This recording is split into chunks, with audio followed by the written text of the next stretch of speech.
How's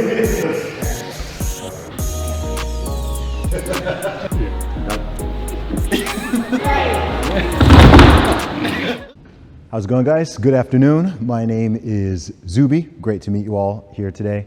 This is something that I am looking forward to, and it's also going to be something that's a little bit of a challenge for me because I'm not a teacher, I'm not a professor.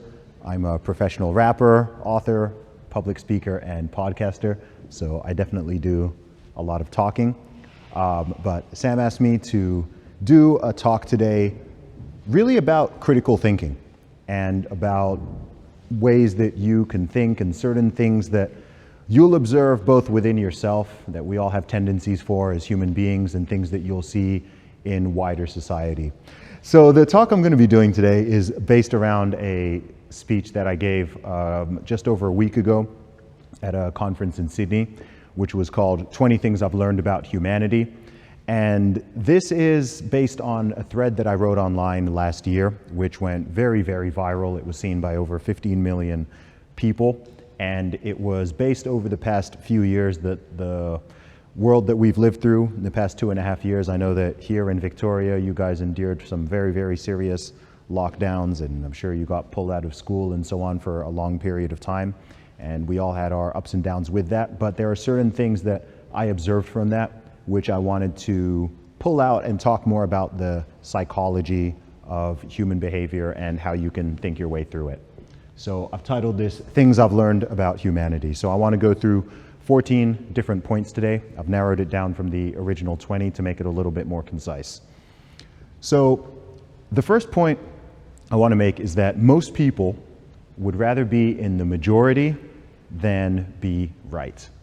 Now, this is something that's really important to understand as you go through your entire life. It's something that happens with children, young people, adults. It doesn't matter how old you are. It doesn't matter what time of history you're in. It doesn't matter what country you're in.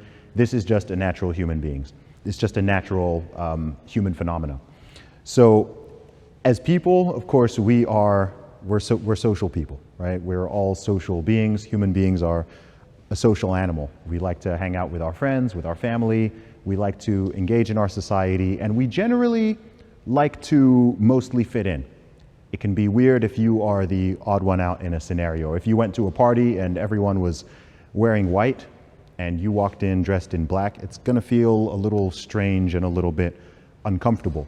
If everyone is saying that A is true and that B is false, but you think that B is true and that A is false, it can be uncomfortable. It can be a disconcerting feeling, and it's something that can cause people not to try to be right or to try to be correct, but to simply adopt whatever the majority of people are saying and doing.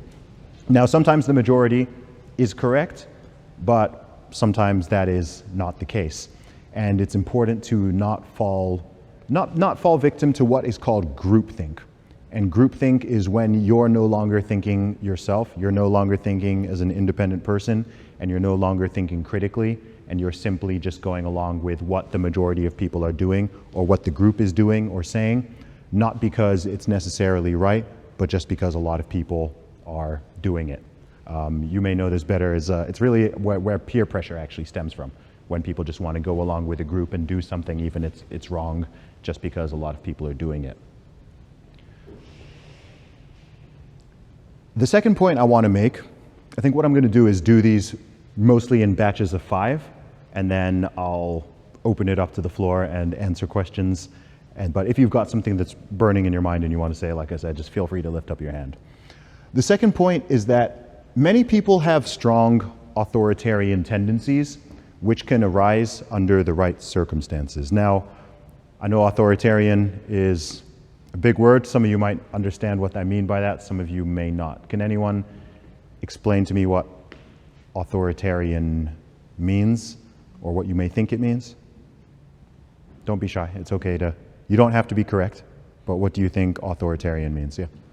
Like having full control over a group of people. Yep, that's very accurate. Anyone else got a definition? Okay. Yeah, that's a very good definition. What I'm going to do, I'm going to cheat for a moment.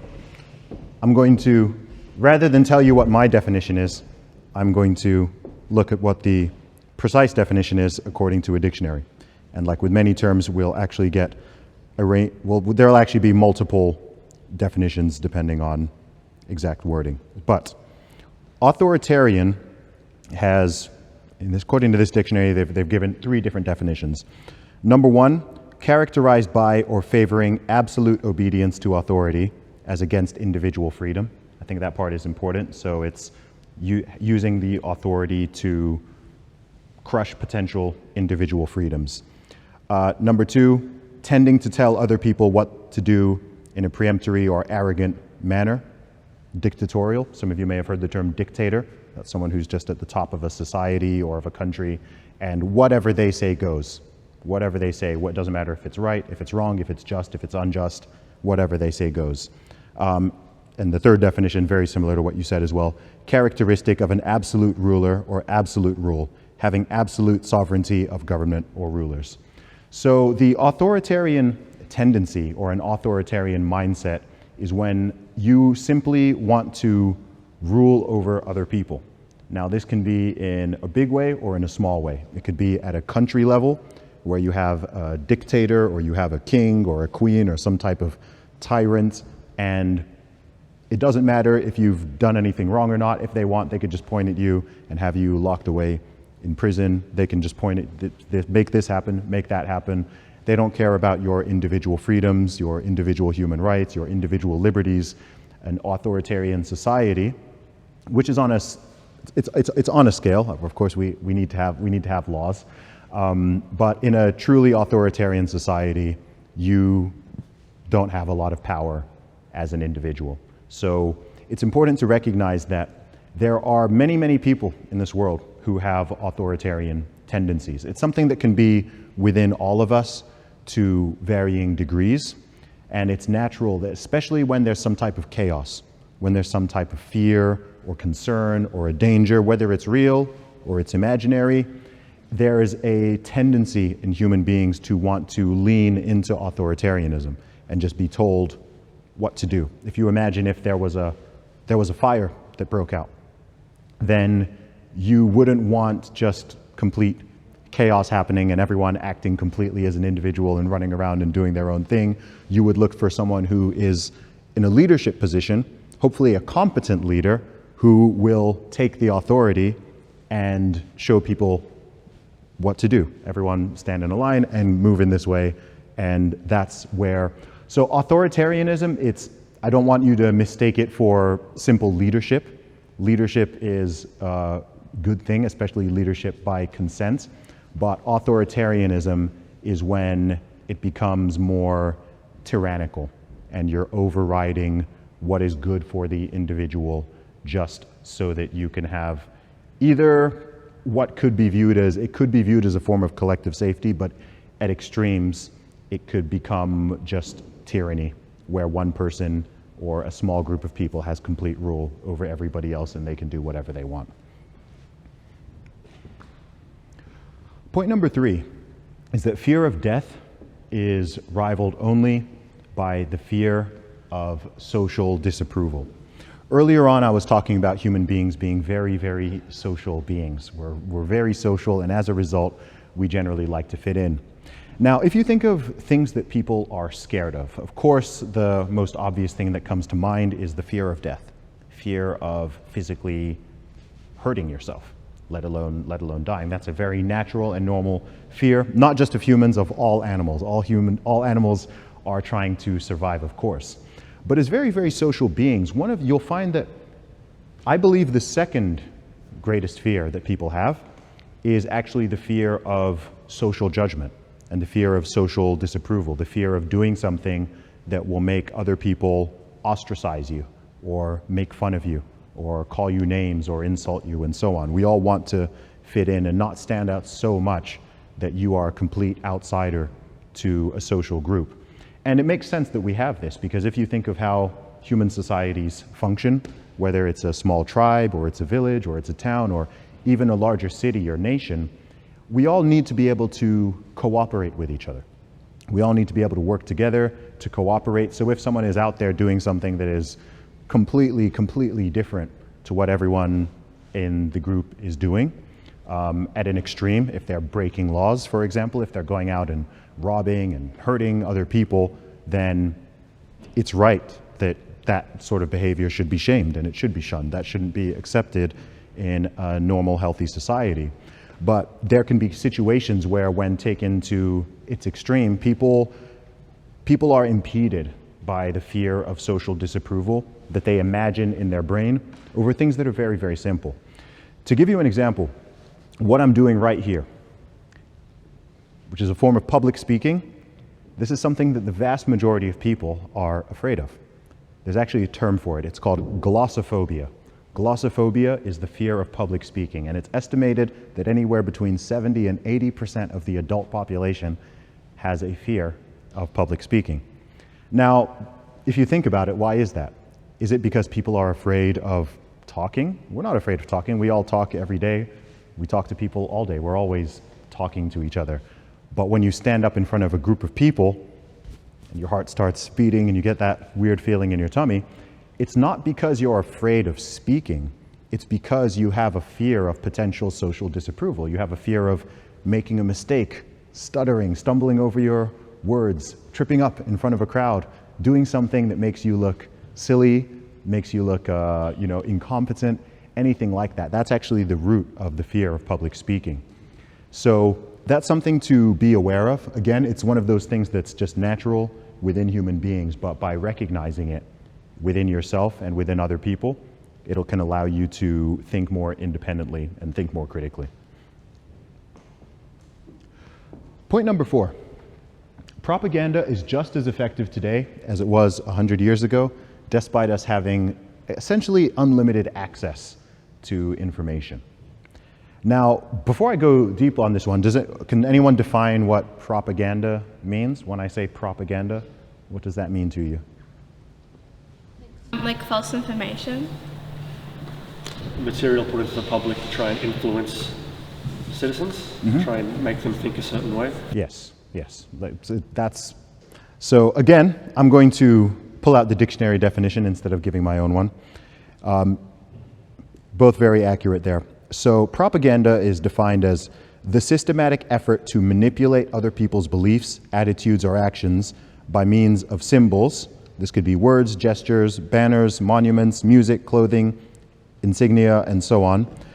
Deliberateness and a relatively heavy emphasis on manipulation distinguish propaganda from casual observation or the free and easy exchange of ideas. So you both made a very good point there. So propaganda it has an agenda. It's something that really has an agenda, and it's not usually concerned with the truth. When you hear the word propaganda, although it doesn't have to be negative, and it doesn't have to be completely false, oftentimes it is, and oftentimes it's to the detriment of the full truth, because it's very much trying to steer people in a certain way. It could be, when most people think of propaganda, it's usually used in a sense of politics or the media, in the way they're trying to shape the public perception on a certain issue. So for example, if there is a war going on, or there is a potential war that could happen, you could put out propaganda to increase the public support for the war. You could do that by telling certain lies, or by making people believe something that's a half-truth to get them more willing to publicly and vocally support the war effort. Even if sometimes, depending on the situation, depending on the details of that, that's not always going to be negative. There could be a time where there is a very just war, for example, a defensive war, and you want to increase the public support for it. But it could also be used to manipulate people into fighting for something that perhaps they shouldn't be, or even turning against one another within the society. So the key point to make here is that oftentimes when we look at things that have happened in history, if you study history and you look at the 20th century or earlier, you can see some very crazy, dark things that have happened in human history. And oftentimes they happened off the back of propaganda. When you see something very awful or brutal that happened and you're thinking, wow, how is it possible that millions of people engaged in that? And oftentimes it's due to the power of propaganda. where you can cause people to believe something that is not false or to have a certain narrative, and that can turn people against each other. So it's important to understand that even though now we are here in 2022 and we have much better technology than they had in 1922 or 1822 or 22, then no matter, despite the fact we have this information, we have very similar brains. We have the same brains that our ancestors had. So even though we have better technology, we can still fall victim to the same types of propaganda and manipulation. I think manipulation is a very key word when it comes to propaganda, because that is the goal. It's to manipulate people. Point number 5, this one is a little bit political, but most people believe the government acts in their best interest, and this includes even many people who are vocal critics of the government. Now, I don't want to make this a political talk. I gave a political talk last week. But it's important to understand that people who are in different levels of power, even in the government itself, are still human beings. And by nature of being human beings, they are still prone to the same cognitive flaws and ways of thinking that we're talking about here, as well as other ones. So there can be a perception sometimes that people who are in positions of power are somehow all-knowing, or that they don't have any flaws in their thinking, or they're not prone to greed, or they're not prone to manipulation, or they're not prone to wanting to climb up the ladder of success and having power and having control other people. In fact, in many cases, they can be more susceptible to it because they are in such positions of power, and because people oftentimes are afraid to speak the truth to such power. So the reason I put this one here is to just remind people to always have a degree of, I'm a strong believer that you should always be able to question things. I think that when there is an authority, when there's a hierarchy, it's important, especially as you get older, it's important to always be able to ask questions.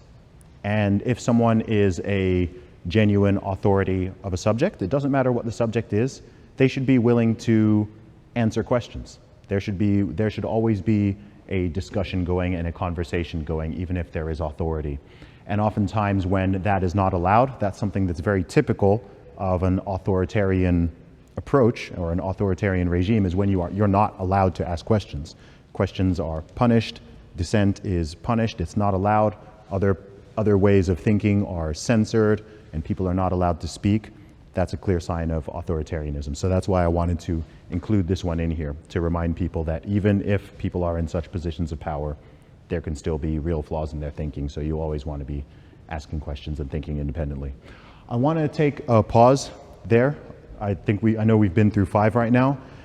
So if anyone has any questions or comments or observations, then now is a good time to discuss them before we move on to further ones. Yes, please. How do we decide who to follow and what to follow in the age of misinformation?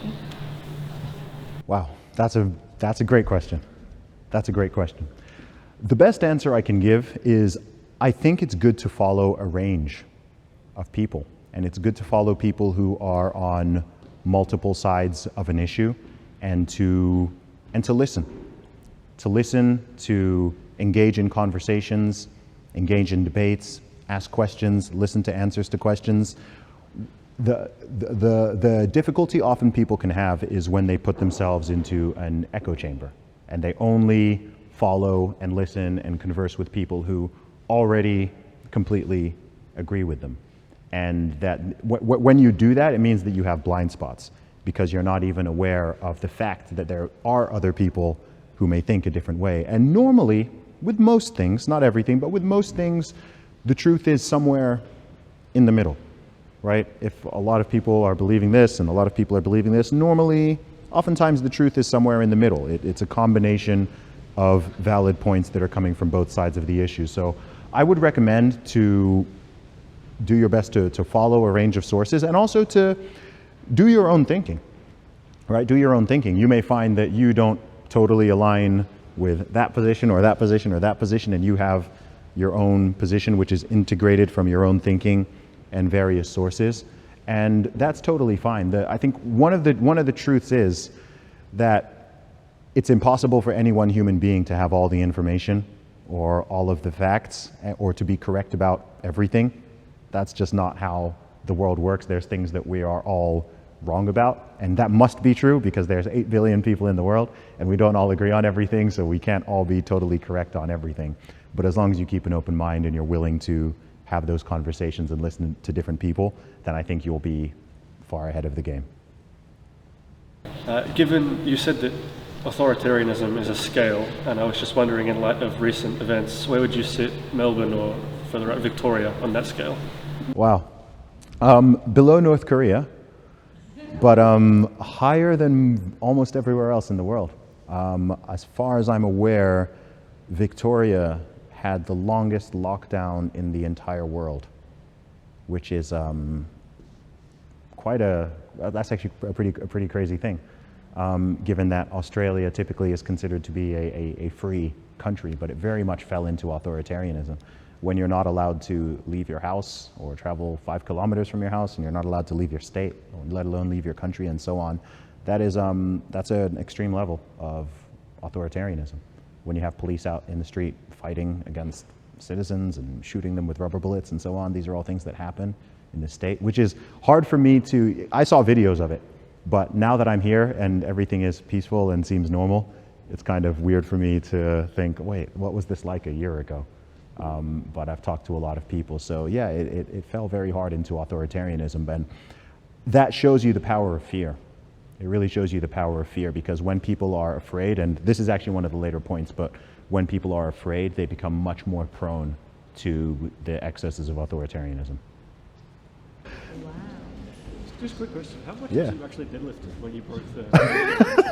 That video was 230 kilos, but my PB is 275. Very nice. Yeah.